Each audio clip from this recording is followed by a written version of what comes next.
લ્યો બોલો, આટલી બધી મોંઘવારીની સામે આવાસ યોજનામાં પણ એક જણે કરી નાખ્યું. હા, પોતાની મોટી મોટી ઓળખાણો છે એવી શેખી મારીને લાખો રૂપિયાનું લોકોનું કરી નાખ્યું આવાસ યોજનાના નામે. જોઈએ વિગતો શું છે આખી.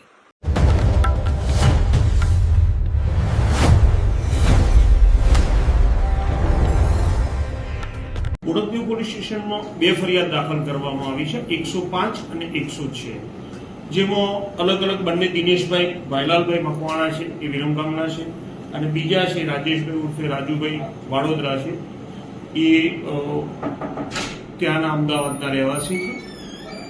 એમાં એવી છે કે આ જે આરોપી છે અંકિત ઈશ્વરભાઈ પટેલ, આમ રહે છે અહીંયા અમદાવાદ સાયન્સ સિટી રોડ ઉપર. એનું મૂળ વતન છે તાતોસર, વિજાપુર તાલુકાનો.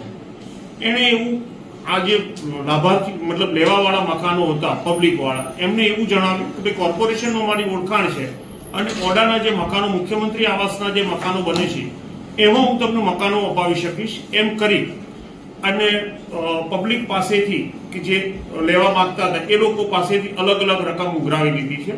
બંને ફરિયાદમાં 21 લાખ રૂપિયા જેટલી માતબર રકમ થાય છે અને એમાં જે સાહેદો છે એ 29 સાહેદો, ફરિયાદી સિવાય 29 બીજા માણસો, એટલે કુલ 31 માણસોએ આ બાબતે ફરિયાદ કરી છે. સાહેબ, આરોપી બેકગ્રાઉન્ડ શું છે અને લોકોને ખાસ કરીને શું ઓળખાણ આપતો હતો, કઈ રીતે લોકો પાસેથી પૈસા પડાવતો?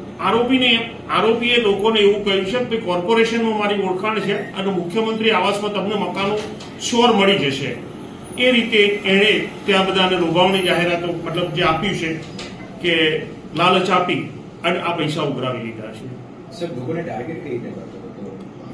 જે ટાર્ગેટ એટલે એવું કંઈ પેલું નથી કે સ્પેશિયલ કોઈ માણસને પકડ્યો છે, પણ જેને મકાન લેવું છે કે જેને આમાં મુખ્યમંત્રી આવાસમાં મકાન લેવું છે, ઓછી રકમમાં લેવું છે, એ લોકોને શોધી અને એક મળે એના પછી બીજાને કહેવાનું કે ભાઈ તારા કોઈ મિત્ર હોય તો આપ, એ લોકોને લાભ, તો એમનું બી કામ થઈ જશે. અને એ રીતે એણે પૈસા બધા પાસેથી ઉઘરાવ્યા.